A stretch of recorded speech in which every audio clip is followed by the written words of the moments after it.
부탁드립니다.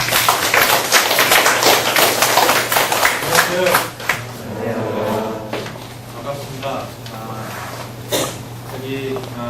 오늘 제가 이렇게 여러분들 만나뵙게 되니까 제 아들을 볼 것 같아요. 지금 나이대가 28 미치죠. 제 큰애가 이제 27이고 둘째가 23인데 저희 큰애는 레지던트 가셔서 둘째는 본과 3학년인데 저희 애들은 제가 키울 때 우리나라는 교육자원 부족하고 공학도가 부족하고 그렇게 제가 주장하고 그렇게 키워왔어요. 본의 아니게 의료계 쪽으로 가서 갔으면 하냐고 이제 포기했어요. 엄마 아빠가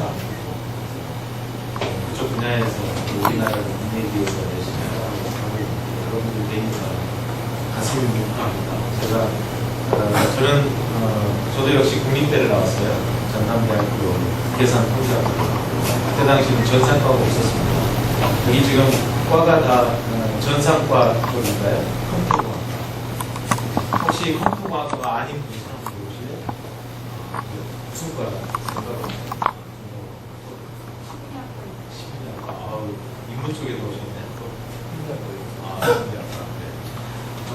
아무튼 제가 학창시절 다닐 때는 컴퓨터공학이 이렇게 발전될 줄 몰랐습니다.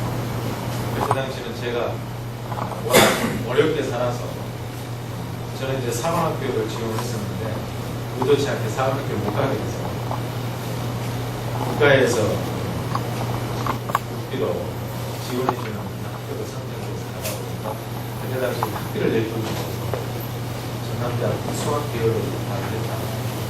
2학년 때 수학과와 계산통계학과로 나누어질 때 계산통계학과로 내가 의도치 않게 계산통계학과에 다니면서 포트라, 토벌, 자료구조 이렇게 해서 어쨌든 컴퓨터 쪽 관련된 공부를 하게 됐습니다. 근데 저는 지금 이렇게 지나와서 생각을 해보면 참 이 운명의 흐름 속에 저는 참 운이 좋았다. 왜 그랬냐? 제가 대학 다니면서도 가장 재밌었던 게 자료 구조를 하고 데이터베이스를 했어요. 그때 대학 다닐 때 데이터베이스에 대해서 관심이 많았고 그때 학창 시절이었지만 앞으로 이 세상은 프로그래밍으로 이렇게 해서 하는 그런 세상이 아니라 모든 데이터가 데이터베이스에 잘 수출이 되면 그런 데이터베이스를 이용해서 얼마든지 도구가 가치를 만들어낼 수 있겠다. 굉장히 오래전 얘기지만 그때 당시 그런 느낌을 느꼈어요. 그래서 그때 당시 이제 제가 워낙 집안이 가난하고 하다 보니까 그때 당시 전산직 공무원 총무처 그때는 총무처였습니다. 지금 총무처가 없이 행정자치구로 바뀌었죠. 그 당시에는 총무처에 전산직 1기 7급 공무원 시험을 봤어요. 대학 4학년 때. 그 이유는 대학 3학년까지는 전액장학생으로 3.5가 넘어서 그대로 학교를 안 되고 다녔는데 어머님이 3학년 말에 중풍으로 쓰러지셨어요. 그래서 어머님하고 나하고 한 99였는데 어머님이 그렇게 되니까 중환자실에 누워있고 하니까 학교를 다닐 수가 없었어요. 그래서 어머님을 봉양을 해야 되기 때문에 어쩔 수 없이 중환자실에 제가 간호도 하고 그렇게 하면서 학교를 다니다 보니까 학교 출석을 별로 못하고 그때 당시에 이제 저는 카이스트를 지원하려고 시험 공부를 했다가 아무것도 안 되는 거예요. 그래서 어쩔 수 없이 더 이상 장학생으로 유지하기는 어려울 것 같고 그래서 마지막 일을 선택한 게 그때 7급 공무원 시험 국비장학생으로 그걸 합격을 하게 되면 4학년 때도 다니는 그 학비를 국가에서 내줍니다. 그래서 그걸 받으면서 하면 학비가 안 내도 되겠다. 그래서 운이 좋게 또 됐어요. 그래서 7급 공무원을 그때부터 자격을 가지고 학교를 졸업했고 또 군대를 가야 된다고 해서 학사장으로 가게 됐고 그런 과정에서 보면 제가 학창 시절에 관심을 가졌던 데이터베이스, 이 분야의 경쟁력을 키울 수 있는 굉장히 소중한 기회입니다. 그래서 군을 복무할 때도 사병으로 가면 어머님을 공양을 못하기 때문에 학사장교로 가야 되겠다. 사병 가면 돈이 안 나오잖아요. 별로. 그래서 학사장교로 가면 이제 소위 일반을 하면 장교 부급이 나오니까 그걸로 엄마를 공양해야 되겠다 해서 학사장교로 갔는데 또 전산장교가 됐어요. 그래서 육군 중앙전산서의 데이터베이스 설계, 개발 장교가 됐습니다. 그래서 저는 나름대로 4학년때를 못 갔지만 그동안 이렇게 쭉 지나온 걸 보면 내 인생을 새롭게 거듭나게 해주는 분야가 바로 데이터베이스죠. 그래서 내 의도치 않게 시작은 했지만 그런 데이터베이스를 가지고 설계를 하고 개발을 하고 하는 걸 육군 중앙전산소에서 학사장교를 근무하면서 심취했죠. 그래서 군을 제대하고 바로 복직을 해서 환경처 전산실로 총무처 정보전자계산소에 복직을 했는데 그때 당시 굉장히 젊었죠. 군 제대하고 나니까 26, 7밖에 안 됐는데 그랬는데 환경처 전산실장 자리가 그러냐면 제가 애기니까 윗사람이 없는 거죠. 그러니까 그냥 제대하자마자 6급 공무원이 됐어요. 그래서 임용을 받고 갔습니다. 그래서 국가에서 공무원 봉급도 받고 60%, 그리고 장교 봉급도 받고 그래서 어머님을 잘 공양해놨습니다. 근데 또 군 제대를 하고 환경처 전산실장으로 고용을 받고 갔는데 너무 공무원 생활이 저하고 안 맞는 거예요. 그래서 갈등을 하고 있는 시기에 쌍용 컴퓨터라는 회사에서 저를 스카우트를 하고 쌍용 컴퓨터에서 그동안 국가에서 받았던 장학금 그때 당시 한 1,200만 원 그 돈을 전부 다 쌍용에서 내줄 테니 4년 동안 오블리게이션을 걸고 쌍용 컴퓨터에 근무해달라. 그래서 또 쌍용으로 간 거예요. 근데 쌍용에 가서 뭘 했느냐? 육군 본부에 또 공군본부에 인사종합관리 시스템 구축하는 설계 타스크를 받았어요. 그래서 데이터베이스 설계를 하고 SQL 코딩을 하고 근데 그런 일들이 환경체에 있을 때도 그랬고 육군본부에 있을 때도 그랬고 데이터베이스 쪽 일만 계속 한 거예요. 그러다 보니 막상 사회 진출해서 나와서 보니까 저만큼 아는 사람이 없었거든요. 그래서 굉장히 많은 럼프를 받았고 쌍용 컴퓨터에서도 딱 4년만 근무하고 한국 오라클이라는 오라클이라는 회사는 아시죠? 오라클이라는 외국인 기업을 해서 저를 또 스카우트했어요. 그래서 오라클 코리아에 같이 들어가서 거기에서 근무를 했고 그러다가 또 미국 오라클로 또 스카우트했고 미국 본사에 가서 근무를 하고 그렇게 해서 제 인생의 이렇게 흐름을 보면 제가 여러분들처럼 학창시절, 고등학교 시절에 굉장히 불우했습니다. 굉장히 불행했고 내 스스로 느끼기에 나는 왜 이런 환경에서 태어나서 사는 거 자책하면서 살았다. 굉장히 방황도 많이 했고 대학 시절에는 데모를 엄청 많이 했어요. 제가 그때 5.18 바로 지난 시점이라 그 전남대학교가 또 이 데모를 잘하는데 카톨릭 학생회 또 제가 총무회장이었어요. 얼마나 이 사회과학 공부를 많이 했겠어요. 그러니까 이 정부나 세상에 불만이 많았던 거죠. 그런데 이 데이터베이스 쪽에 일을 하면서 생각이 많이 바뀌었어요. 그래서 이 세상의 IT 기술의 총 집약체는 결국 데이터베이스다. 그래서 데이터베이스 쪽에 좀 더 열심히 심취해보자 해서 결국 이 자리까지 오고 그래서 저는 여러분처럼 학창시절에 내가 의도한 삶을 살고자 했던 삶은 아니었어요. 대학 시절에 2학년 때는 또 그룹 사업도 한다고, 또 그룹 사업 보컬 밴드도 있잖아요. 거기에서 또 활동을 하는데, 근데 그때 당시는 제가 이런 일을 하게 될 줄 몰랐죠. 여러분들한테 제가 이런 말씀을 드리는 거는 여러분들의 운명과 인생은 결국 여러분들이 지금 생각한 대로 그렇게 안 풀릴 수 있어요. 근데 중요한 거는 핵심을 잘 잡는 거예요. 근데 저는 그 학창시절에 비록 3학년 때 그걸 느꼈는데 3학년 때 돼서야 전공 선택, 전공 필수 들으면서 데이터베이스를 접하게 됐어요. 2학년 때까지는 완전히 망난이었습니다. 학비도 안 되지. 3.5만 넘으면 일단 뭐 학비는 무료니까. 그러니까 맨날 놀러 다녔거든요. 근데 3학년 때부터 정신을 차려보니 이거 내가 한번 해보고 싶다는 느낌이 들었고, 기왕이면 여러 다른 분야보다도 이 분야는 기술의 장벽이 높겠다. 데이터베이스에 대한 설계 기술력 이런 건 하루아침에 안 쌓아지고, 여러분들이 많이 배우고 있는 뭐 R이나 파이썬 이런 거는 쉽게 배울 수 있어요. 그죠? 근데 SQL 테크닉이나 SQL을 가지고 프로그래밍하고 그걸 튜닝하고 좀 고도화된 그런 부사를 하려는 능력은 쉽게 안 얻어집니다. 그래서 경험이 쌓아야 돼요. 그래서 이 분야만큼은 설계 능력을 잘 갖추면 기술의 장벽이 굉장히 높겠다는 생각입니다.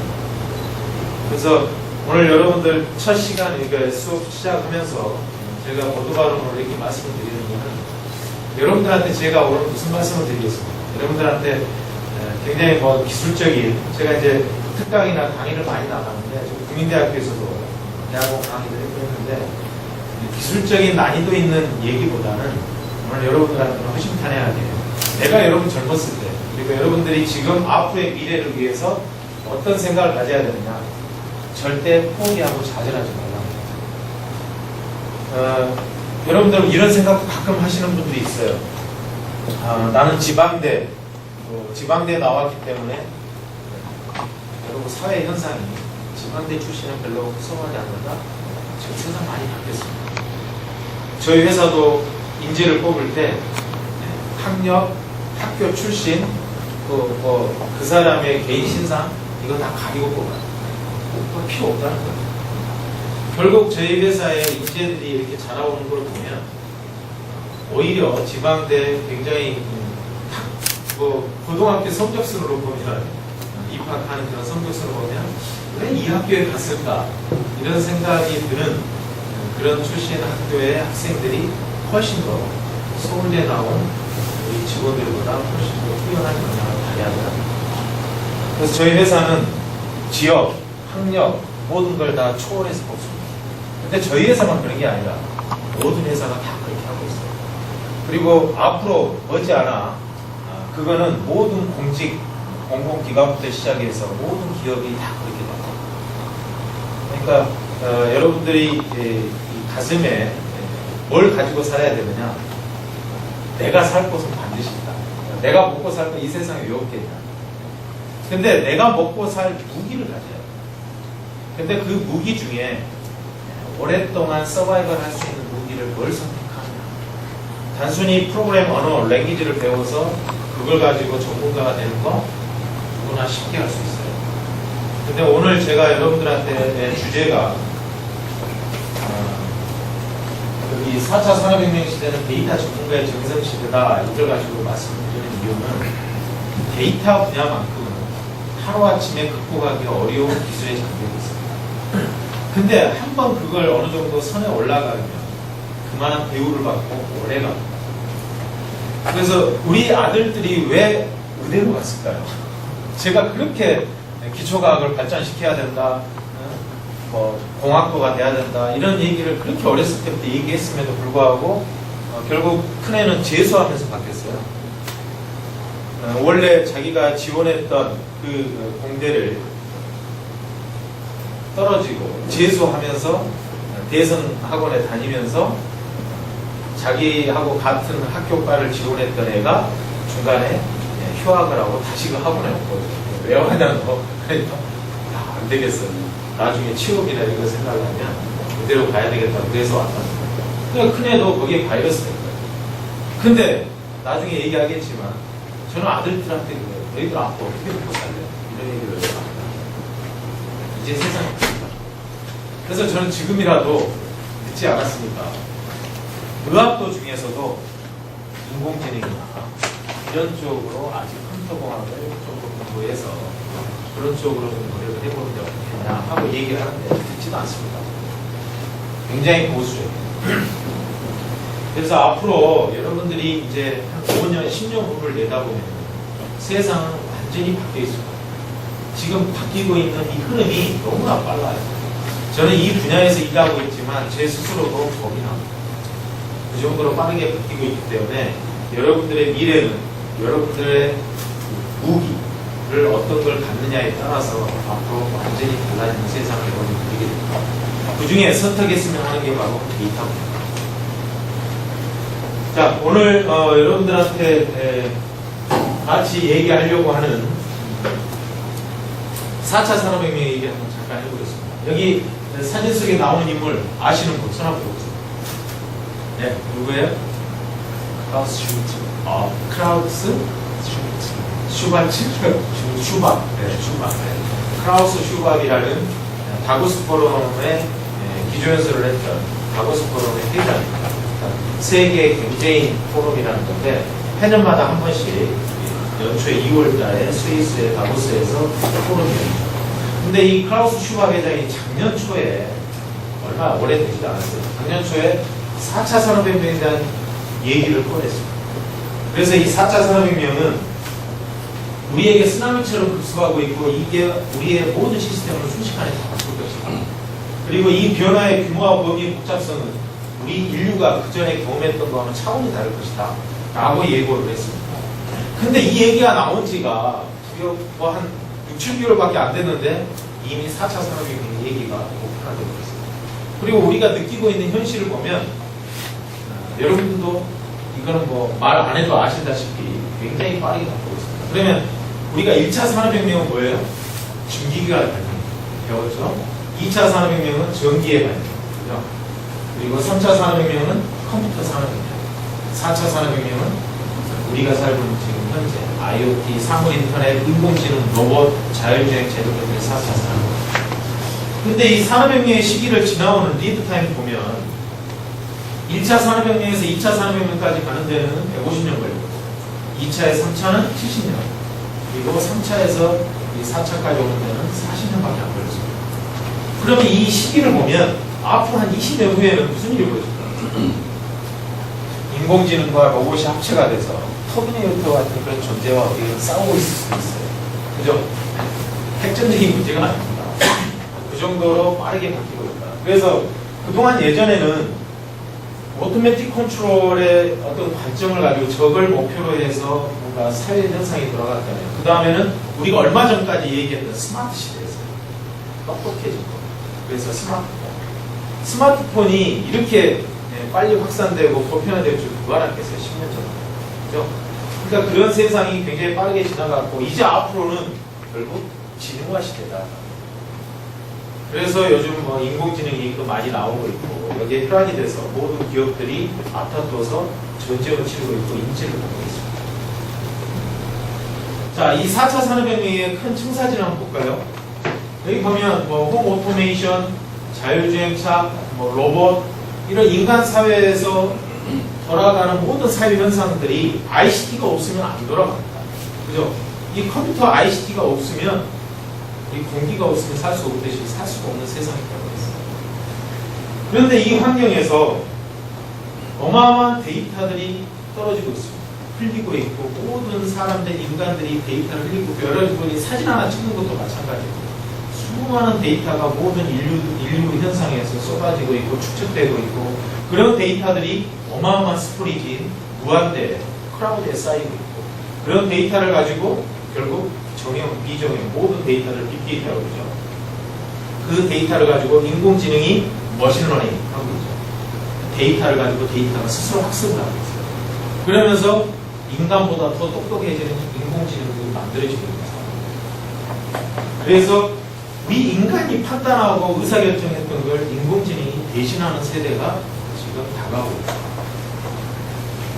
그러면 이 4차 산업혁명 시대의 기술의 상황을 볼까요? 뭐 한 달이 멀다 하고 새로운 기술들이 막 튀어나오고 있어요. 여기 보시면 굉장히 많은 4차 산업혁명에 나오고 있는 기술들이 있어요. 예전에 뭐 가상현실, 증강현실을 했는데 요즘엔 뭐가 나왔어요? 혼합현실이 나왔죠. 믹스드 리얼리티.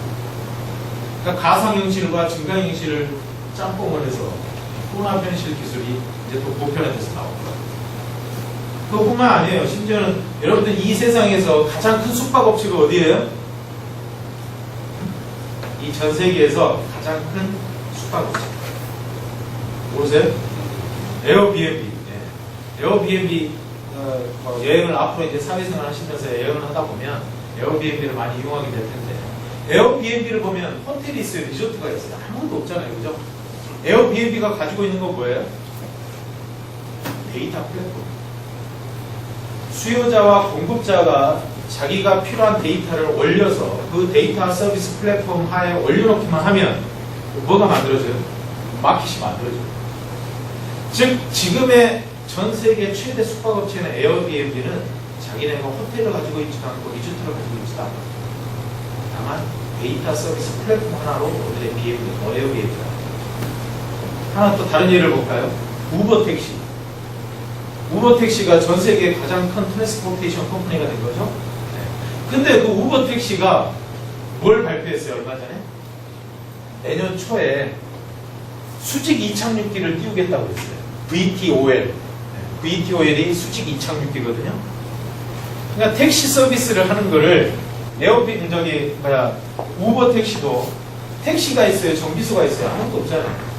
뭘 가지고 있어요? 역시 데이터 서비스 플랫폼. 데이터를 연계하고 중계해주고 매칭만 해주는 일로 오늘의 우버 택시가 됩니다. 근데 그 우버 택시가 이제 그런 정도의 서비스를 떠나서 비행기로 택시 서비스를 하겠다고 지금 발표를 하는 상황입니다. 세상이 이렇게 빨리 바뀌고 있습니다. 자, GM이나 포드 자동차가 400년 된 회사입니다. 그죠? 근데 GM이나 포드라는 이런 미국의 세계 최대의 자동차 회사의 시가총액이 테슬라라는 회사 아시죠? 테슬라. 이 전기자동차 지금 생긴 지 얼마나 됐어요? 얼마 안 됐어요. 근데 이 테슬라라는 회사의 시가총액보다 더 낮아졌다. 이게 바로 우리가 살고 있는 현실입니다.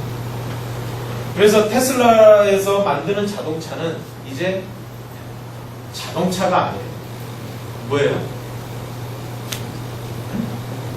컴퓨터입니다. 드라이빙 디바이스예요. 드라이빙 모빌 카가 아니라 드라이빙 디바이스.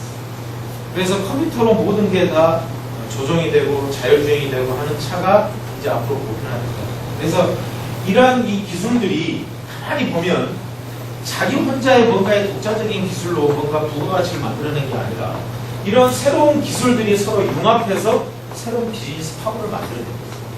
그래서 여러분들은 그냥 여러분들이 학교에서 배우시는 그런 아카데믹한 이론이나 공부 외에도 뭐에 관심을 둬야 되느냐. 지금 세상에 떠오르고 있는 또 앞으로 떠오를 그런 기술에 대해서 관심을 가져야 돼요. 그래서 여러분들 이런 용어들 보면 저 용어가 뭐지? 블록체인이 뭐지? 비트코인이 뭐지? 뉴럴 네트워크가 뭐지?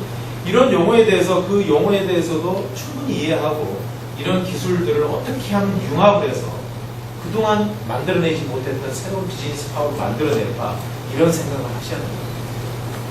그래서 이런 새로 나오는 기술들에 대해서도 익숙해야 돼요. 학교 공부뿐만 아니라.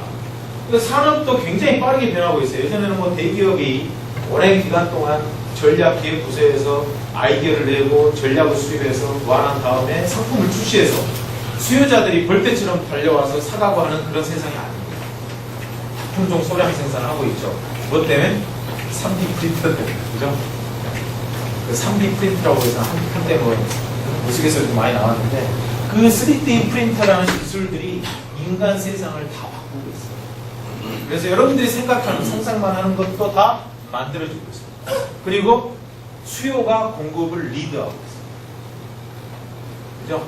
그리고 공유경제가 보편화되고 있습니다. 아까 얘기했던 우버택시나 에어비앤비 이런 게 결국 뭐예요? 공유경제. 자기가 뭘 다 만들어가지고 하는 게 아니라 연계만 해주면서 큰 비즈니스 파워를 만드는 거예요. 그래서 이제는 우리가 살고 있는 이 4차 산업혁명의 세상은 제가 살아왔던 그 세상하고 완전히 다른 세상이다. 그래서 여러분들이 앞으로 만들어 나갈 세상은 바로 이러한 기술과 산업의 분위기를 보고서 어떻게 하면 융합을 시켜서 새로운 비즈니스 파워를 내느냐. 이게 바로 여러분들이 사는 세상이 될 것이다. 그래서 4차 산업혁명의 이 세상은 결국 뭐냐? 사람과 사물, 사물과 사물이 융합되면서 생산되고 축적된 데이터 빨간색으로 돼 있죠? 결국 데이터의 싸움입니다. 이런 데이터를 기계학습하면서 데이터가 데이터에서 스스로 학습하면서 인공지능이 분석하고 최적의 판단과 의사결정이 가능하게 하는 그런 세상이 바로 우리가 살고 있는 4차 산업혁명의 사회다. 그래서 그동안 우리가 써왔던 여러분들도 이제 수업 시간에 봤을 것 같아요. 날리지맵이라는 거. 그러니까 우리 컴퓨터공학에서 많이 얘기했던 데이터가 축적이 되면 정보가 되고 정보가 축적이 돼서 지식을 제공한다. 이건 이제 옛날 얘기입니다. 즉 데이터는 고급 가치를 만들어낸 지식이다라고 해서 그동안 많이 떠들어왔고 학계에서도 그랬고 업계에서도 그랬어요. 근데 이제는 데이터가 모여서 뭐가 돼요? 정보가 되고 정보가 모여서 지식이 되는데 이제는 지식 갖고는 안 된다. 지혜를 줄 수 있어요. 그러니까 위즈덤이라는 건 뭘 포함하고 있냐면 통찰력을 포함하고 있어요. 인사이트. 즉 미래를 내다보는 해안, 예측하고 추론하고 그래서 미래에 다가올 위험이나 미래에 우리가 맞닥뜨릴 그런 위험 요소들을 어떻게 미리 예방하고 예측하고 더 위기를 아예 기회 요소로 만들 수도 있다. 그게 바로 데이터의 힘입니다. 그래서 이제는 날리지맵이라는 용어는 안 쓰고 위즈덤맵이라고 쓴다.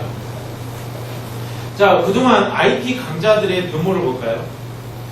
자, 아주 오래전 자유당 때 IBM이 전 세계 IT를 주름잡았습니다.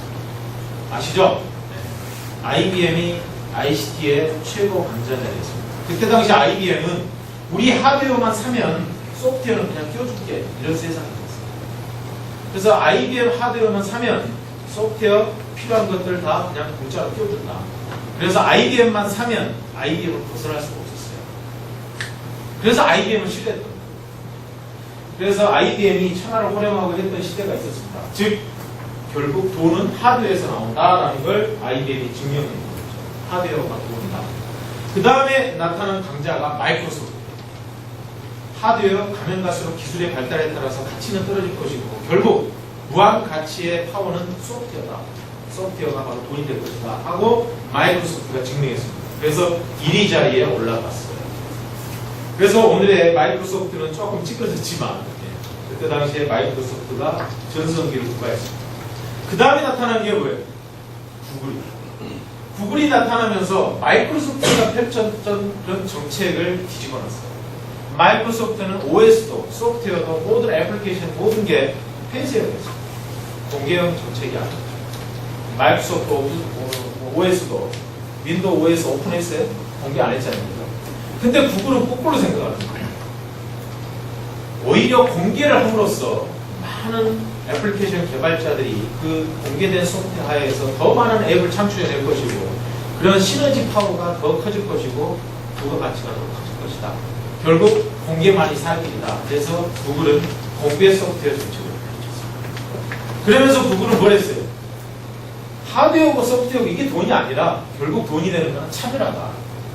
그래서 그때 당시에 우리 다음 네이버 포털 서비스를 했던 우리 포털 서비스 화면하고는 구글은 완전히 달랐죠. 구글 화면 포털 서비스 딱 띄우면 우리 네이버 같은 경우는 어때요? 거기에 오늘의 날씨부터 뉴스에 실시간 검색어 순위까지 다 나와. 그죠? 증시 시황도 나와. 근데 구글 들어가 보면 처음이나 지금이나 달라진 게 있어요? 똑같습니다. 뭐가 있어요? 네, 검색 박스 하나 딱 있어요. 이거는 뭐냐면 무슨 뜻일까요? 네가 알고 싶은 게 뭐니? 이 말이에요. 당신이 알고 싶은 건 내가 다 줄게 이 말이에요. 이게 바로 차별 서비스. 광고 서비스, 광고는 그 앞단에서 줄 필요가 없다는 거예요. 이 사람이 관심 있는 주제에 대해서 관심 있는 분야에서 치고 들어갔을 때 해당 컨텐츠를 서비스 받을 때 그때 광고 서비스를 하면 광고 가격이 네이버나 다음이 받는 광고 가격의 100배입니다. 100배. 100배인데도 날개들처럼 줄 쓴다는 거예요. 그럼 불특정 다수의 그런 광고는 낚시질하는 광고는 의미가 없다는 거예요. 다 닫기만 하지 관심도 없죠. 구글은 그걸로 성공을 했습니다. 오픈소스 그리고 차별화된 내가 당신이 알고 싶어하는 모든 데이터, 날리지, 위즈덤을 줄 수 있다는 거예요. 그래서 오늘의 구글이 됐습니다. 결국 구글은 차별화다. 그 다음 태어난 게 아마존, 페이스북, 트위터, 알리바바. 얘네들은 다 필요 없다. 결국 돈이 되는 건 데이터다. 그거 봐라. 데이터를 가진 자가 결국 승리한다 라고 주창했던 게 바로 첫 주자가 아마존이었습니다. 여러분들 아마존 그러면 어떻게 생각을 하세요? 온라인 쇼핑몰 회사 이렇게 많이 얘기해요. 근데 처음 출발할 때 온라인 쇼핑몰 회사 맞았어요. 근데 온라인 쇼핑몰이라는 거는 하나의 낚시였던 거예요. 자, 미국의 시진핑 주석이 가장 무서워하는 존재가 누구게요? 알리바바 텐센트의 회장인 마윈. 자, 트럼프가 가장 무서워하는 존재가 누군지 알아요? 저커버그나? 이런 멤버들. 왜 그러느냐? 이 사람들은 데이터를 가지고 있어요. 여론도 조작할 수도 있어요. 자, 저커버그가 미국 대통령이 되겠다고 마음먹으면 불가능할 것 같아요? 가능합니다. 전 세계 패턴과 흐름과 모든 것들을 읽고 있어요. 전 세계 데이터의 주도권을 가지고 있어요. 근데 아마존이 맨 처음에 출발할 때 온라인 쇼핑몰 회사인데 왜 얘네들은 창업할 때 무슨 얘기를 했냐면 우리는 어떤 데이터도 지우지 않는다라고 얘기해요. 아니 온라인 쇼핑몰 회사가 왜 그런 얘기를 할까? 다들 의아했어요. 근데 지금 보면 이해가 돼요. 온라인 쇼핑몰 회사는 허울 좋은 낚시질이었어요. 낚시터. 자, 여러분들 전 세계 인류의 취향을 분석하고 고객 정보, 정말 따끈따끈한 고객 정보를 얻기 위해서 가장 좋은 게 뭘까요? 쇼핑이죠. 그 사람의 신용, 그러니까 거래, 결제 패턴도 알 수 있고 그 사람의 현재 주소, 딜리버리를 위한 배송을 받기 위한 주소 정보, 그 고객에 대한 성향 정보, 뭘 좋아하는지, 뭘 주로 반품하는지 모든 이 패턴을 읽기에 가장 좋은 게 뭐냐면 쇼핑몰이에요. 그래서 아마존은 쇼핑몰부터 시작했거든요. 근데 지금 아마존은 어떤 회사예요? 전 세계 데이터 센터에 가장 돈을 많이 투자하는 기업이에요. 전 세계에서 데이터 센터에 가장 투자를 많이 하는 기업은 전부 다 구글 그러는 거예요. 구글이 아니에요. 아마존이에요. 아마존은 49억 달러를 투자하고 있어요. 5조 4천억을 데이터 센터에 투자하고 있어요. 1년. 구글은 얼마나 투자하고 있어요? 이게 절반밖에 투자 못해요. 25억 달러. 그 다음이 마이크로소프트 20억 달러. 올해 예산이. 그래서 지금 현재 클라우드 서비스의 전 세계 1위 강자는 아마존입니다. 그래서 아마존의 이 파워는 상상을 뛰어넘고 있어요. 이제 온라인은 이제 점령을 다 끝냈고, 그 다음 오프라인으로 뻗치기 시작했죠. 자, 알리바바라고 있어요. 알리바바도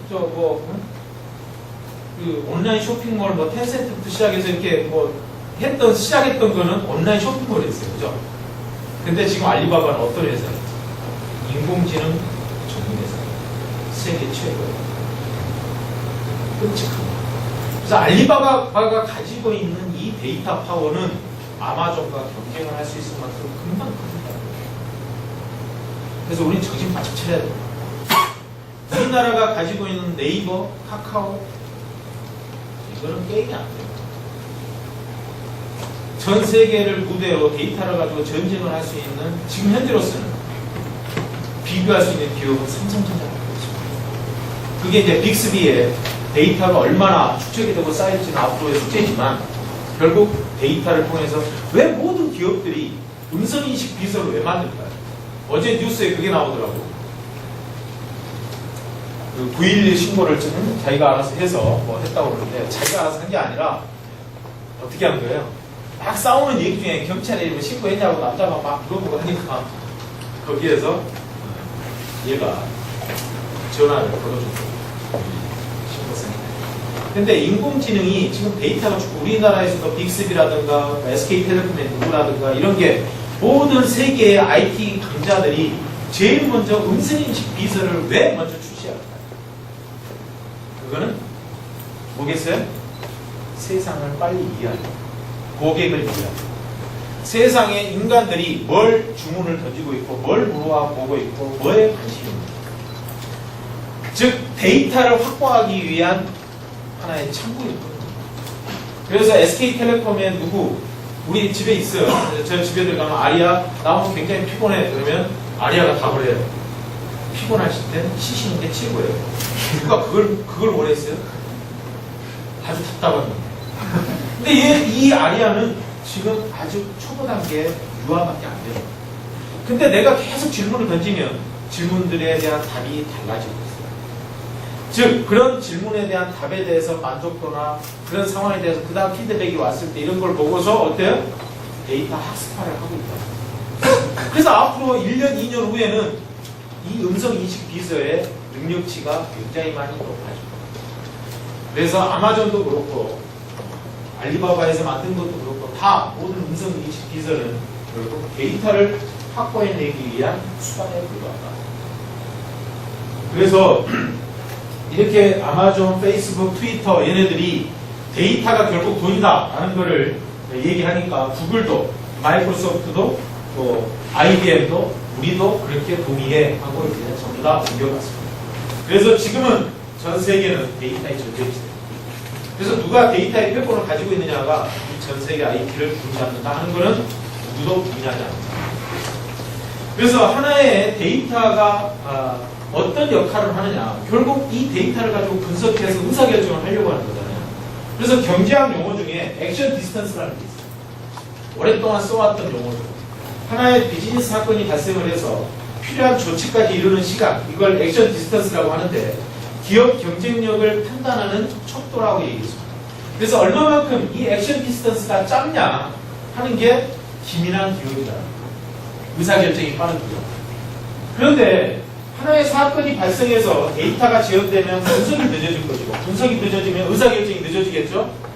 즉 데이터가 중요하다. 내가 빠른 의사결정을 할 수 있을 만큼 내가 필요한 정보를 요구할 때 빠르게 피드백을 할 수 있을 만큼 데이터의 준비가 얼마나 잘 되어 있느냐, 이게 가장 관건이다. 그런데 그동안은 이 액션 디스턴스가 얼마나 짧나 가지고 우리가 기업 경쟁력을 판단한다고 했는데 이제는 어떻게 됐느냐, 이 액션 디스턴스가 있으면 안 된다는 거죠. 4차 산업혁명 시대는 오히려 거꾸로 가야 됩니다. 이 사건이 발생하기 전에 미리 예측하고 고객을 이해하고 감동을 줄 수 있어야 합니다. 그래서 우리는 얼마나 이 고객의 이해를 적시에 미리 해낼 수 있느냐가 바로 관건입니다. 이게 바로 우리에게 던져진 숙제입니다. 앞으로의 ICT는 그래야 된다. 자, 여기에 9.11 테러나 그리스 국가부도 세계 금융위기 그동안 있었던 여러 가지 위협, 어마어마한 사건 대재앙들이 결국 이것도 그동안 축적된 데이터를 가지고 분석을 잘하고 예측을 했더라면 막을 수 있었던 재앙이었습니다. 9.11 테러 사건만 보세요. 거기에 테러범 6명이 서로 같은 주거단지에 아파트 3개에서 거주하고 있었고 온라인 쇼핑몰에서 사제폭탄을 만들어낼 수 있는 재료들을 쇼핑몰에서 번갈아 가면서 주문을 했었고 그 사람들이 통화했던 내역, 출입국 내역, 또 미국에서 항공 조종 기술 교육을 받았어요. 그래서 미국에서 면장을 또 취득했는데 공교롭게도 비슷한 시기에 3명이 면장을 취득했다. 그런 모든 것들을 결합을 해봤더라면 얘네들 큰일 날 놈이네 하고 추론을 할 수 있어요. 이걸 막지 못했다고 해서 나사 요원이 발표했다가 한 달 만에 잘렸죠.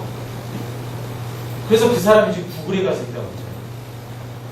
그러니까 이게 우리가 그러한 데이터를 아무리 축적하고 가지고 있으면 뭐하냐.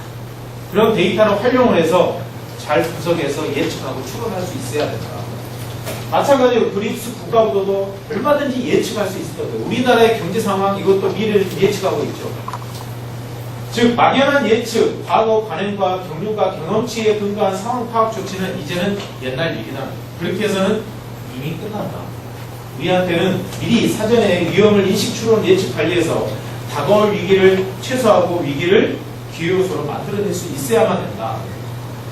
자, 그래서 오늘 여러분들한테 드릴 핵심 키워드는 이겁니다. 자, 우리가 그동안 여러분들 ICT 공부를 많이 하고 계시는데 이 ICT의 역할은 뭐였느냐, 그동안. 패러다임이 바뀌고 있습니다. ICT의 패러다임이 바뀌고 있다. 그동안 ICT의 역할은 세상을 자동화하는 ICT였어요. 오토매틱 월. 세상을 어떻게 하면 더 자동화하고 더 정확하게 에러율이 없이 더 품질이 좋게 빠르게 만드느냐. 이게 바로 ICT의 핵심 키워드였습니다. 이제 앞으로의 ICT는 뭐냐? 세상을 얼마나 잘 이해하느냐. 오토매틱 더 월드가 아니라 언더스탠딩 더 월. 이 ICT를 가지고 어떻게 하는 세상을 정확히 잘 이해하고 고객을 잘 이해하고 시장의 흐름을 이해하고 경쟁을 이해하고 패턴을 이식해야 돼요. 그래서 결국 이 세상을 잘 이해하는 기업이야말로 이 미래를 이겨낼 수 있는 기업이다. 그래서 모든 대기업, ICT 기업들이 뭘 만들고 있냐? 음성인식 비서를 다 만들고 있어요. 음성인식 비서를 가지고 뭘 얻고자 하는 거예요? 데이터가 얻고자 하는 거예요. 어떤 질문들을 던지는지, 뭘 알고 싶어 하는지, 어떤 답을 줬을 때 만족해 하는지, 연관 질문이 계속 나오고 있는지. 결국 앞으로 여러분들이 이제 TV 보는 것도 두고 보십시오. 지금 저희 고객사인 SK 브로드밴드라는 회사는 SK텔레콤에서 만든 누구라는 음성인식도 있죠. 이제 리모트 컨트롤도 필요 없다는 거예요. 집에서 브로드밴드 TV 딱 나오고 TV 켜줄래? 그러면 TV가 딱 켜주고 자기가 이거는 아빠 목소리래. 아빠가 좋아하는 뉴스 채널이 딱 켜주고 엄마가 TV 켜주라고 하면 엄마가 좋아하는 그거 있죠. 수다 떠는 그런 수다 채널을 틀어주고 우리 아들내미가 TV 켜달라고 그러면 우리 아들내미는 맨날 춤추고 있거든요. 춤동아리. 그러니까 춤추기를 좋아하니까 어떻게 음악 채널만 맨날 봐. 음악 채널이 자동으로 켜주거든요. 그런 걸 해줄 수 있는 세상이 곧 옵니다. 그렇게 하고 있고 그리고 브로드밴드 TV를 보다가 집을 나왔어. 내가 계속 보고 싶은데 어쩔 수 없이 나왔어. 그러면 스마트폰으로 옥수수라는 걸 통해서 아까 본 이후에 계속 이어서 볼 수 있게 한다든가. 그런 모든 서비스들이 다 가능한 세상이 그게 어떻게 해서 가능하겠어요? 그 고객이 떨어뜨린 데이터를 가지고 가능하다. 그래서 이 세상은 결국 지금 그 이세돌 구단이 알파고한테 차패를 당했죠. 근데 그 알파고를 이겼던 유일한 인간 한 사람이 이세돌이에요. 그죠? 커제 구단도 한 번도 못 이겼죠. 이세돌 구단한테 한 번 지고 강화학습을 했다고. 강화학습이 뭐예요? 인공지능을 복제한 겁니다. 알파고 2, 알파고 3를 계속 만들어서 인공지능끼리 머신러닝을 심화학습하면서 즉 이세돌 구단하고 싸울 때까지 쌓았던 머신러닝의 그 기간보다도 더 짧았지만 5배 이상의 학습을 한 겁니다. 그러면서 인간이 이길 수 없는 바둑의 신이 거예요.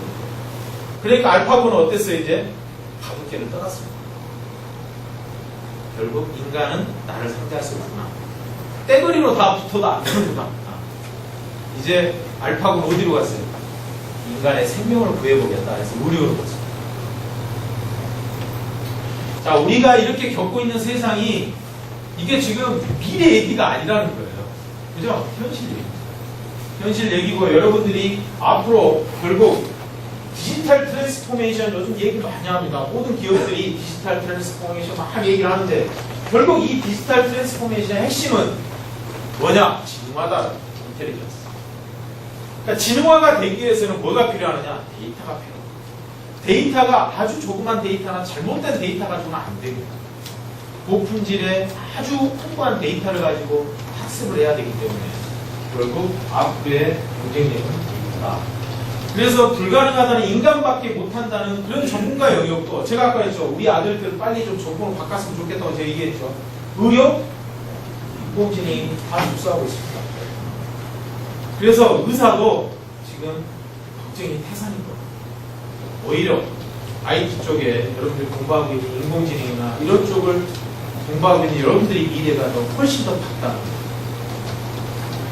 자, 여기 보면 심지어는 법률까지도 인공지능 판사가 구형을 했다고 그래요. 그 매사추세츠 법정에서 그랬다고 그러죠. 6년 구형을 했어요. 인공지능 판사가 너 6년 감옥살이 해. 그러니까 그 감옥살이 하던 죄수가 하도 억울해서 항소를 했어요. 아니 인간도 아니고 컴퓨터한테 내 인간의 존엄성이 말살됐다. 내가 어떻게 재판을 컴퓨터한테 받냐. 내가 6년 사는 건 부당하다 하고 항소를 했어요. 근데 아주 고수의 인간의 판사가 다시 그래 한번 내가 재판해보지 했더니 야 인공지능 판사가 또 구형한 게 맞네. 너 6년 사는 게 맞아. 계속 감옥살이 해. 해서 기각됐다고. 자 이거 보면 솔직하지 않습니까? 인간이 컴퓨터한테 판정을 받고 있는 거예요. 그런 일들이 이미 일어났다는 거예요. 앞으로 보편화됩니다. 여러분들 이제 전화하면 콜센터에서 전화 받고 하겠죠. 통신에서 전화하면 이제 앞으로 콜센터도 상담원이 상당한 목소리를 하는 게 아니라 이제 컴퓨터 음성으로 챗봇이 다 상담을 할 거예요. 요즘에 말하는 거 짜증나잖아요. 그냥 여러분 채팅하는 거 빠르죠, 그죠? 챗봇이 대부분 다 커버할 것이고 음성으로 얘기하더라도 어때요? 챗봇이 음성으로 답을 해주는 세상이 더더군요. 그게 굉장히 빠르게 오고 있어요. 그러다가 이건 전문가 영역이네 하면 어드바이저, 로봇이 어드바이저를 할 수 있는 어드바이저라고 할 겁니다. 그러면서 그것도 안 되는 정말 이거는 심리치료가 필요한 고객, 나 죽고 싶다 하고 막 전화가 왔어요. 이거는 챗봇이 할 일이 아니죠. 이거는 우리 고객을 감성을 컨트롤해야 되겠다. 그러면 전문 상담원이 이전에 상담원 10분의 1밖에 안 되는 상담원, 전문 상담원이 계속 대화하면서 감성을 다뤄줍니다. 이런 세상으로 지금 바뀌고 있습니다. 이게 가능한 게 왜 그렇다고? 데이터입니다. 그것뿐만 아니라 예술, 문화 다 모든 게 다 데이터의 힘으로 인간의 전문성이 필요한 영역이 다 확보되고 있다. 그래서 앞으로는 결국 이 빅데이터 환경에서는 텍스트 분석, 감성 분석, 그리고 소셜 분석 이런 것들이 앞으로 굉장히 필요하게 되고 있고 지금 저런 인력들을 찾기 위해서 편한 일이 있습니다. 저희 회사도 마찬가지예요. 여러분들 중에 그러니까 저희 회사에서도 그런 통계학도 좀 해본 친구 중에 데이터를 분석을 할 수 있는 그런 젊은 피 굉장히 필요가 없어요. 근데 여러분들 대부분 대기업만 가려고 하는 경우가 많은데 대기업에 가서 저희 회사가 오는 경우가 꽤 많아요. 갔다. 근데 그걸 여러분들 취업을 하실 때도 그런 전문성, 내가 이 분야의 이 전문성을 가장 빠르게 많이 트레이닝하면서 전문 때는 사서도 고생한다고 그러잖아요. 40이 되기 전까지는 여러분들 굉장히 힘든 터프한 환경에서 굉장히 많은 경험을 하는 게 중요합니다. 여러분들 대기업만 바라보고 페이먼트나 이런 것만 가지고 생각하는데 그건 큰 차고입니다. 지내보면 알아요. 대기업은 여러분들을 평생 책임져 주지 않습니다. 그러니까 여러분들이 생각하는 마인드를 나는 내가 지금 당장 받는 처우 그리고 안정적일 거라고 생각하지만 안정적이지 않거든요. 그걸 선택하는 오류를 범하지 말라. 내가 정말 잘 할 수 있고 내가 이 분야에 대해서 전문가가 될 수 있는 내가 다른 건 몰라도 직장은 이룰 수 있어. 직업은 계속 가져갈 수 있는 그런 전문가로 키워줄 수 있는 곳이 어딘가. 이런 마인드로 가지고 여러분이 찾는 게 성공의 지름길입니다. 자, 이런 얘기들을 여러분들한테 많은 얘기를 하고 싶지만 시간이 제약돼 있으니까 자, 결국 앞으로 어떤 데이터 전문가들이 필요하느냐. 데이터베이스 어드민, DBA, 데이터 아키텍트, 데이터 모델러, 데이터 분석가, 데이터 해석가. 그 외에도 이제 이런 것들을 다 아울러서 하는 데이터 사이언티스트. 굉장히 많은 데이터 마케터, 굉장히 많은 전문 역량들이 필요한 직종들이 많아요. 근데 이런 모든 것들을 한꺼번에 여러분들이 대학 졸업하면서 저걸 갖춰갖고 입사할 수 있느냐? 안 된다. 불가능합니다. 자, 이런 모든 역량들은 제가 그랬죠. 아까 처음에 모두 발언할 때 다른 프로그램 개발 기법이나 이거는 대학교에서 배워서도 바로 나와서 써먹을 수 있어요. 여러분들 데이터 설계 공부했다고 해서 바로 나와서 써먹을 수 있을 것 같아요? 천만의 말씀. 택도 없는 소리. 데이터의 전문 역량은 나와서 최소한 2, 3년 이상은 비즈니스를 가지고 업무에서 적용을 해보면서 비즈니스 업하고 결합을 했을 때 빛이 납니다. 그래서 업을 알아요. 그래서 비즈니스 리ኳ이먼트를 현업의 요구사항을 데이터로 만들어내는 그런 일들을 해봐야만 전문가가 됩니다. 그런 일들을 해봐야 되고 데이터 분석하고 해석하는 것도 뭐예요? 업을 알아요. 그래서 하루아침에 한술, 첫술에 배부르려고 생각 절대 하지 마요. 데이터 전문가는 한 단계 한 단계 쌓아야 돼요. 여러분들한테 지금 필요한 거는 DBA도 지금 할 수 없어. 여러분들은 지금 SQL 잘 쓰고 DB 설계, 데이터 구조로 데이터베이스 설계를 어떻게 하는지 정교화 작업이 1정교화, 2정교화, 3정교화 이런 것들을 지금 잘하면 돼요. 그런 걸 백그라운드를 가지고 회사에 들어와서 직접 업무를 가지고 디자인해보고 개발을 해보고 고민을 해보고 사고도 쳐보고 그렇게 하면서 자라납니다. 그래서 3년, 4년, 5년 지나면 이런 역량들이 쌓이고 데이터 아키텍트 정도 되려면 한 7년 이상 해요. 그러면서 어떤 리퀘어먼트가 들어와도 데이터베이스 설계 사상으로 어떻게 최소의 조정으로 최대 효과를 낼 수 있을지, 데이터의 중복도 없이 데이터 품질도 좋게 하면서 그런 역량은 하루아침에 안 된다. 그리고 이런 데이터 분석과 해석가는 오히려 뭐예요? 업을 잘 알아야 돼요. 시대의 흐름을 잘 해요. 그러니 여러분들은 앞으로 좀 뭘 어떻게 봐야 돼요? 목표를 단기적으로 보면 안 되겠죠. 데이터 전문가로 내가 잘하겠다 그러면 장기적인 관점에서 가요. 근데 그런 관점을 가지고 출발하려면 대기업에 가면 망한다. 여러분 대기업 가는 걸 다 선호하지만 대기업 가면 초창기 이걸 할 수 있을 것 같아요? 안 돼요. 그 일 안 시켜요. 제 말이 거짓말 같으면 선배들한테 물어보세요. 그러면 이해가 됩니다. 그래서 대기업에서 한 6년, 7년 이건 아닌 걸 이용해가지고 돌아오면 중소기업에 설 자리가 없습니다. 왜? 전문성이 없어요. 사람 관리하는 걸 잘해요. 근데 이제 사람 관리는 사람이 안 하게 됩니다. 시스템으로 다 관리하고 프로젝트 매니지먼트. 그래서 알아서 우리 회사도요, 뭐 뒷꼭지 보고 사람 출근했냐 안 했냐에 관리 안 합니다. 알아서 지가 알아서 해요. 모든 시스템이 예전하고 달라졌어요.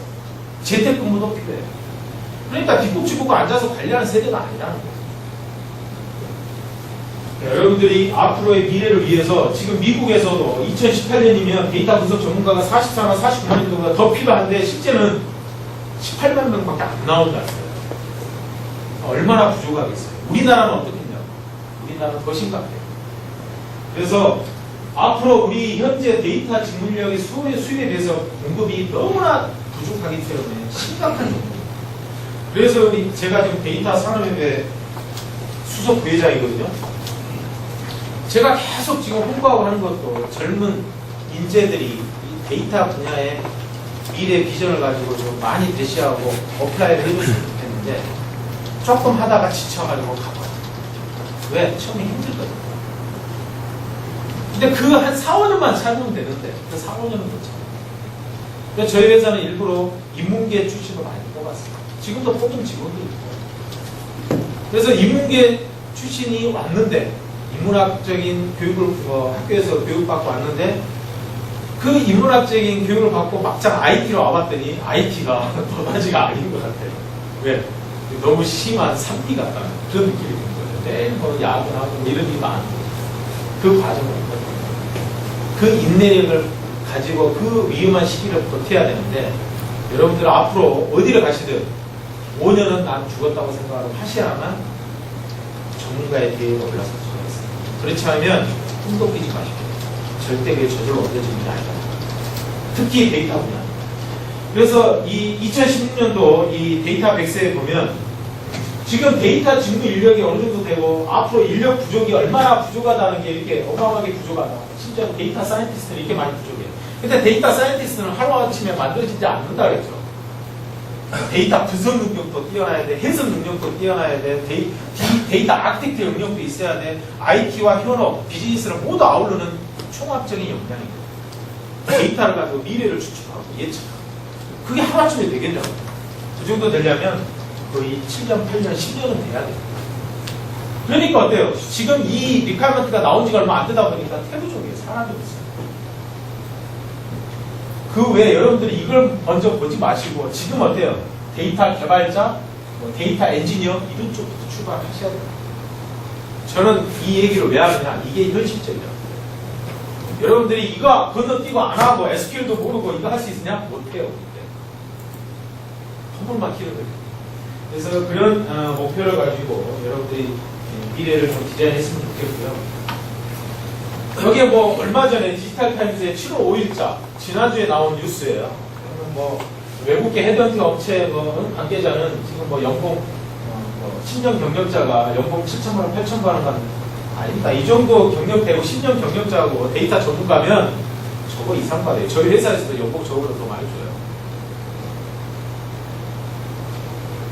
그만큼 고부가 많지 않아요.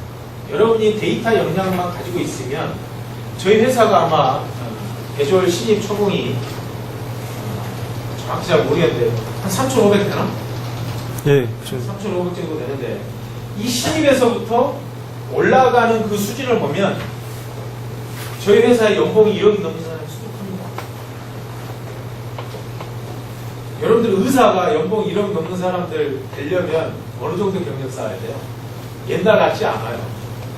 여러분들이 그렇게 됐습니다. 근데 그렇게 되려면 단계를 쌓아야 돼요. 지금 인공지능 쪽에서 찾고 있는 데이터를 잘 알고 데이터를 잘 분석하고 해석할 수 있는 사람이 이게 필요하거든요. 통계적인 지식도 필요하고. 이런 사람은 지금 완전 몸값이 완전 천정부지로 쓰고 있어요. 여러분들이 그 주인공이 됐으면 좋겠습니다. 자, 데이터 기반 조직 문화를 만들기 위해서 모든 기업들이 혈안이 되어 있고 난리예요. 어떤 기반을 준비하고 해야 되느냐? 당장 할 수 있는 일, 해야 하는 일은 굉장히 많다. 결국 단기간에 육성이 어려운 데이터 전문가를 확보하는 게 최고 과제다라는 게 모든 기업이 갖고 있는 숙제입니다. 그렇게 좋은 일자리가 있는데 청년 일자리만 강화했는데 왜 다른 고민 하시는지. 여러분들이 지금 힘들고 뭐 어렵겠지만 두고 보십시오. 여러분들이 이쪽 분야에 그런 공부를 하고 준비가 된다고 그러면 여러분의 미래는 엄청나게 밝아집니다.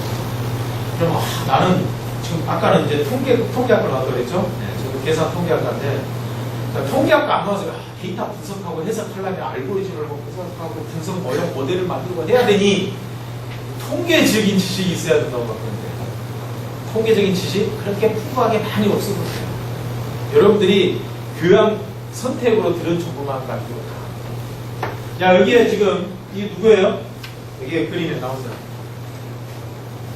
백의의 천사. 누구예요? 네, 나이팅게일이죠.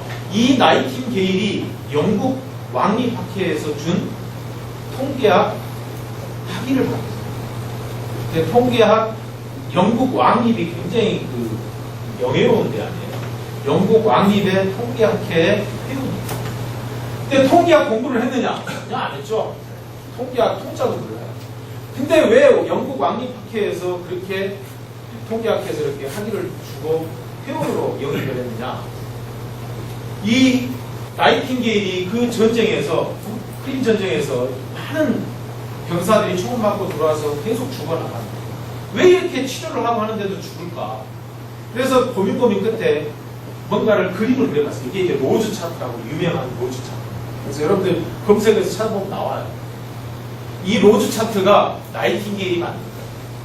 그래서 이 사람들이 왜 죽어나갈까 해서 시기별로 주기별로 해서 다 이 그래프를 만들어 봅니다. 차트. 그래서 그 유명한 로즈 차트. 그래서 이걸 보니 결국 총 맞은 부상 때문에 죽은 게 아니라 이 의료 환경이 안 좋아서 죽더라. 불결하고 청결하지 않고. 그래서 이게 악화가 돼서 더 전염이 되고 아니면 부상이 더 심화되고.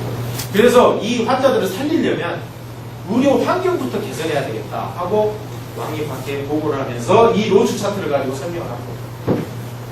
그래서 그 이후로 전 세계 의료 병원의 환경이 싹 바뀐 거예요. 전 세계 의료에 공헌을 하는 거예요. 그죠? 그때 당시만 해도 의료가 그렇게 의료 시설이 깨끗하지 않은데 지금의 병원을 만들게 한 장본입니다. 뭐 그것뿐만 아닙니다. 여기 그 2차 세계대전에 아브라함 발드 이 통계학 박사거든요. 2차 세계대전에 전쟁에 나가서 태평양 전장에서 이 비행기가 막 싸우고 전투하다가 이제 돌아왔는데 이제 미션이 떨어진 거예요. 어떻게 하면 전투 수행력을 계속 끝까지 유지할 수 있을까? 그러면 장갑을 어디에 보관해서 이 비행기가 추락하지 않고 계속 전투력을 유지해야 되는데 어디에다가 장갑을 보관하는 게 좋을까 하고 숙제를 준 거예요. 그러니까 이 아브라함 발드 박사가 굉장히 많은 이제 분석을 했겠죠. 자, 여러분들 같으면 이 비행기의 피탄, 그러니까 총 맞은 자국들 보죠. 어디에다 장갑을 추가하는 게 좋겠어요? 자, 이 통계하고 봐주시죠. 중간 어디? 여기? 또 아까 인문학 여기 그래서 머리 왜? 안전할 것 같아. 사람이 안 맞아야 돼. 자, 이게 지금 편향된 모집단 통계에 대한 그런 해석도 상황에 따라 다르다. 아이러니하게. 자, 이 피탄 분석을 했을 때 총알이 안 맞은 부분에다가 어때요? 전투력을 계속 유지하는 비결이라고 해요. 왜 그랬겠습니까? 이걸 가지고 분석하면 안 돼. 모집단을 잘못 설정했다는 거예요. 총알을 안 맞아서 말 맞았기 때문에 돌아온 거 아니에요. 만약에 여기에 총알이 맞아서 이게 위험했더라면 이미 태평양 바다에 들어가 수장됐겠죠. 귀환을 했다는 거는 여기에 총 맞고도 잘 살아서 전투를 하고 돌아온 거 아니에요. 그럼 앞으로 장갑을 보완해야 될 부분은 결국 어디예요? 이 부분, 이 연료통 있는 부분, 여기 부분. 이 부분만 장갑을 잘 보완하면 전투력을 오랫동안 유지할 수 있겠구나. 근데 이게 우리가 얘기하는 통계하고 다르다는 거죠. 그죠? 그래서 이게 바로 통계학 전문가만이 데이터 분석을 잘하고 해석을 잘하는 게 아니에요. 즉, 이건 감이라는 거죠. 여러분의 아이디어고, 감이고, 업을 잘 알아요. 비즈니스 패턴을 이해해야 돼요.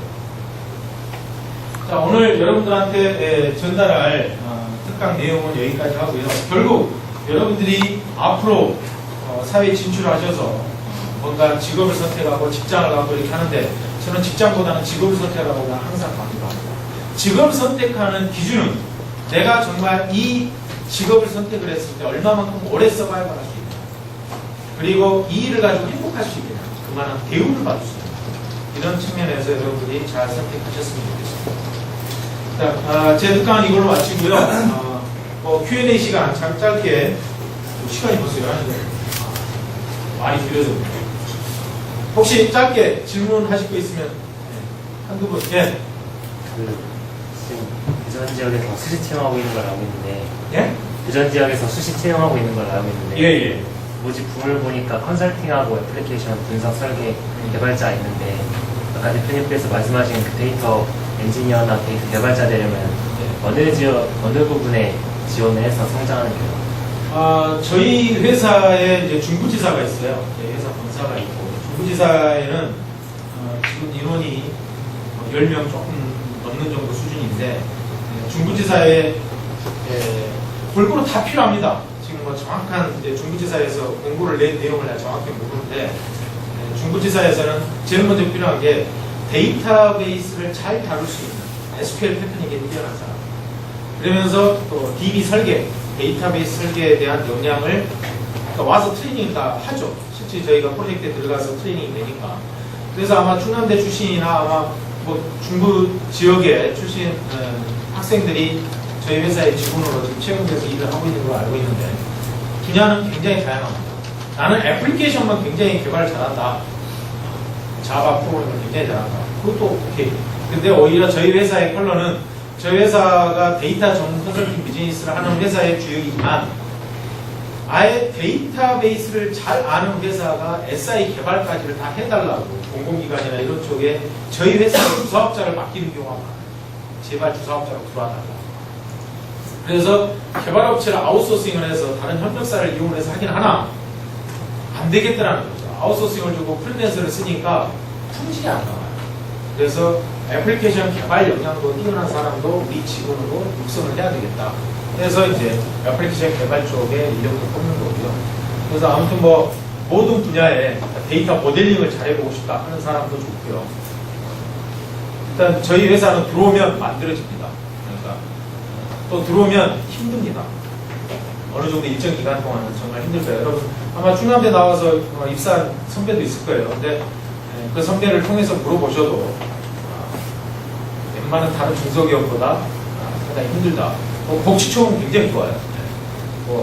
심지어는 유치원부터 대학 학비까지 회사에서 다 지원해줘요. 이렇게 그런 프로그램이나 아프면 부모님이나 가족들 의료비도 지원해주고 굉장히 복지는 좋아요. 근데 그만큼 일은 빡세게 시킨다. 빡세게 시키는 게 그만큼 본인의 성장을 이끌게 된다라고 저는 생각합니다. 또 다른 그거는 좀 이 교육하고 내용은 다른 질문이어서 계속 답변하기 그렇고 다른 전공이 경영학과인데 예. 경영하고 대외학과는 교양학기도 하고 전공적으로 많이 다른 분야 있잖아요. 예. 그래서 배우다가 보니까 데이터의 중요성을 인식을 하고 이제 컴퓨터를 배워야겠다 생각을 해서 부전공을 했는데 사실 부전공을 하다 보니까 그런 역량들이 많이 부족을 분석하는 문제가 따로 개인적으로 많이 노력하지 않아요. 그러다 보니까 기업에 제가 이제 원하는 이런 데이터 전문 쪽으로 지원을 하거나 하려고 해도 그 기업에서 보는 기준이 과연 내가 경영을 했다라는 이런 거를 어필을 할 수 있을까 이런 문제도 있고 궁금한 게 혹시 사원이나 데이터 회사들이 혼자는 보는 기준이 단순히 이렇게 SQL이나 이런 컴퓨터적인 전문성이나 그런지 아니면 저처럼 이런 비전공 사람들이 어필할 수 있는 거 그런 거 있는지. 아주 많이 듣는 질문인데요. 저희 회사 지원하세요. 저희 회사는 전공 불문입니다. 그리고 오히려 경영학 출신의 경영학을 전공하고 입사하는 직원이 굉장히 빠르게 적응하고 어차피 SQL 배우고 이렇게 하는 거야. 저희 회사에 들어오는 순간 선배를 통해서도 안 하면 안 되니까 굉장히 한 뭐 1년만 지나면 안 할래 안 할 수가 없고 하다 보면 하드 트레이닝이 되고 하면 금방 배워진다는 얘기고 오히려 경영학 출신은 굉장히 장점이 있어요. 그건 뭐냐면 데이터를 분석하고 해석하고 뭔가 이렇게 패턴을 인식하고 이렇게 하는 능력이 통계학 전공자나 경영학 전공자나 인문학 전공자들이 훨씬 더 머리가 끼어 있어요. 제가 보는 관점은 그렇습니다. 그래서 저희 회사에 물론 이제 컴퓨터공학과나 이런 출신 직원들이 많긴 하지만 오히려 인문학적인 소양이나 특히 경영학을 전공한 사람들이 굉장히 빨리 자리 잡고 클 수 있는 분야가 데이터예요. 근데 지금 말씀하셨듯이 SQL 능력을 배우거나 SQL 코딩하는 방법이나 SQL은 다른 랭귀지 언어보다는 굉장히 쉬워요. 자연어처럼 되어 있기 때문에 뭐 셀렉트, 추출해라, 프롬 어디로부터, where, 단지 어떤 조건에 뭐 이런 그 자연어적인 지류이기 때문에 오히려 다른 언어를 배우는 컴퓨터 랭귀지보다는 프롬 랭귀지보다 훨씬 더 쉽고 접근하기 쉬워요. 그리고 현실 세계 업무를 데이터로 형상화하는 게 모델링인데 그런 측면에 있어서도 경영학 전공자나 인문학 전공자가 IT 전공자보다 더 빠를 수 있어요. 이거는 제 경험입니다. 그래서 절대 인문학이나 경영학 뭐 이런 쪽 인문 계열을 전공하셨다고 하더라도 그 이제 마인드가 중요합니다. 근데 문제는 그걸 견딜 수 있는 인내예요.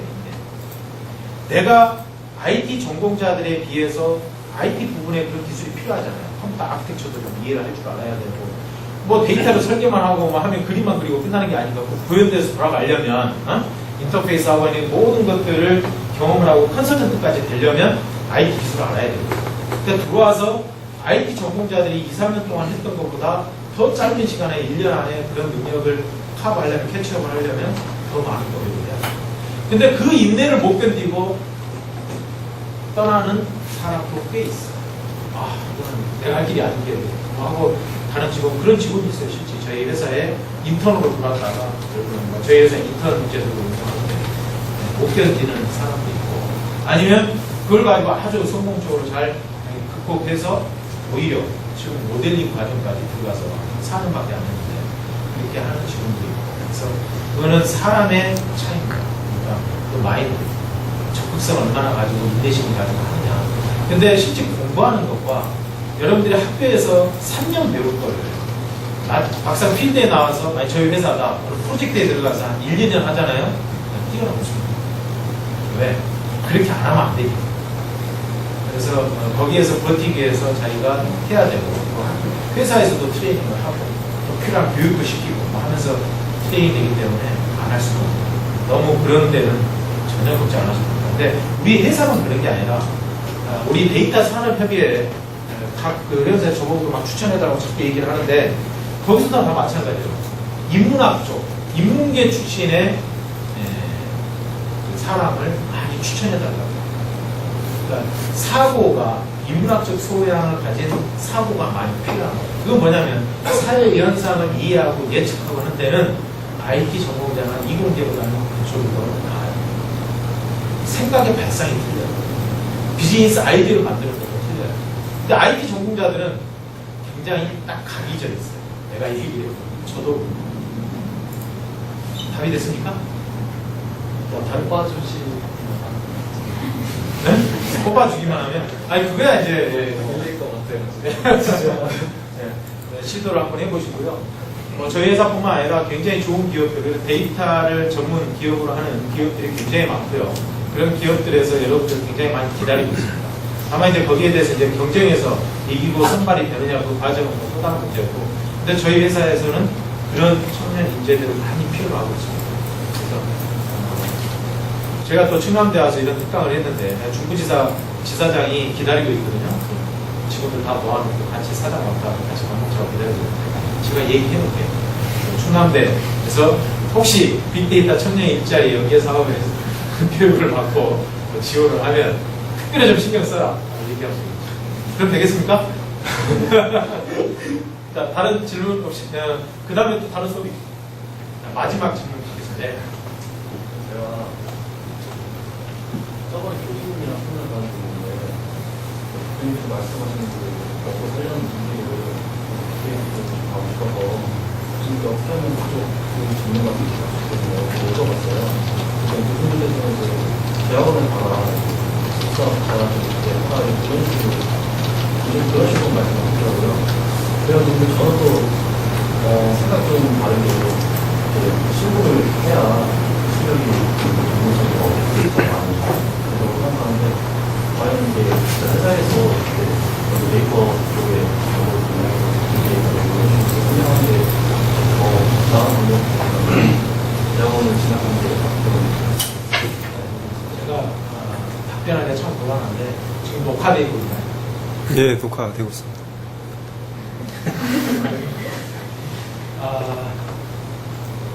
그래서 이제 교수님께서 말씀하신 것도 틀린 얘기가 아닙니다.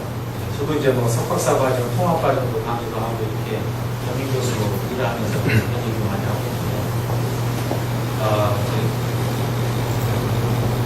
저는 이제 업계에 있는 사람 입장으로 보면 제가 이제 학생 입장이라고 저 같으면 일단 업계로 진출을 해보고 싶어요. 요즘에는 회사에서도 석박사 과정은 저희 회사도 마찬가지입니다. 본인이 어느 일정 기간 지나고 나면 저기 서 있는 저 친구도 지금 회사에서 지원하고 석사 과정 받고 있나? 네, 받고 있습니다. 그럼 이제 학위를 받을 것 같은데 회사에서 돈을 다 대줘요. 근데 굳이 자기 돈 내고 그렇게 석사 과정 받을 필요가 있냐? 이건 제 개인적인 제 입장입니다. 예? 제가 그랬다고 그런 얘기를 하지 마시고. 문제는 석사 과정이나 박사 과정을 통해서 학력과 학위를 받으면서 그쪽 분야의 전문성을 가지고 계속 많은 트레이닝을 하면서 연구 과제나 과제를 직접 프로젝트를 하면서 실전 경험을 쌓을 수 있는 환경의 여건이라고 한다면 저는 추천할 만하다고. 근데 그게 아니라고 한다면 제가 보기에는 좀 능력이 필요하냐. 그러니까 저 때만 해도 그랬어요. 제가 대학 다닐 때 공부 좀 잘하고 성적이 좀 좋은 친구들은 학교 안 나왔어요. 그래서 제 동기들이 지금 교수하고 있고 하는 친구들이 꽤 많은데 그때 당시는 성적순으로 봤을 때 하위 20% 안에 들어온 애들이 지금 교수하고 있어요. 상위 20, 30% 이내에 있었던 애들은 전부 다 취직했어요. 그때 당시는 부산이. 근데 지금은 아니잖아요. 그리고 요즘에 심지어는 석사 과정이 또 올라가는 거 외에도 유학까지 막 갔다고 해요. 근데 그게 면밀하게 이렇게 봐야 되는 게 취업이 잘 안 돼서 그런 캐리어 패스로 오는 그런 경우도 있고 정말 자기가 이 분야의 전문성을 높이기 위해서 학위까지 가지고 뭔가 사회에 진출하기 위해서 전문성을 보도하기 위해서 하는 목적이라면 저는 추천할 거예요. 근데 그게 아니라고 한다면 먼저 대시를 해보시는 걸 추천하고 싶습니다. 그러니까 이 분야가 취직이 안 되는 분야가 아니거든요. 굉장히 취직이 잘 돼요. 그리고 여러분들 현실성이 떨어진 얘기를 제가 하는 것처럼 얘기 들을지 모르겠지만 눈높이가 너무 높아서 대기업만 먹고 본다면 대기업에서 여러분 다 수용할 수가 없어요. 근데 데이터 분야의 전문성을 키우기 위해서 여러분들이 뭔가 선택한다면 저는 대기업을 추천하고 싶지 않아요. 왜? 제가 뽑아보니 대기업을 통해서 경력을 가지고 온 친구들은 써보고 싶어요. 그래서 오히려 중소기업에서 경력을 쌓은 사람은 저희 회사 직원들 맨 처음에는 이 회사에 뼈를 묻겠습니다 해가지고 신입사원들과 헬기왕생에 들어왔는데 그래서 회사에서 석사까지 학위까지 가려주는데 바로 회사가 다르다. 갑의 회사. 우리를 불러서 일을 맡겼다. 갑의 회사에서 입지도 않고 그때에서 미안하긴 한데 위에서 하면 안 되겠고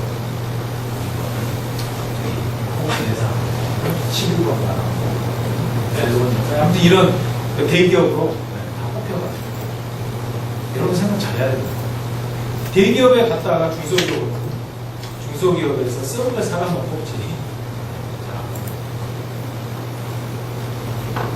답이 됐습니까? 예. 더 이상 뭔가 얘기를 하면 오늘 날설 것 같아요. 그죠?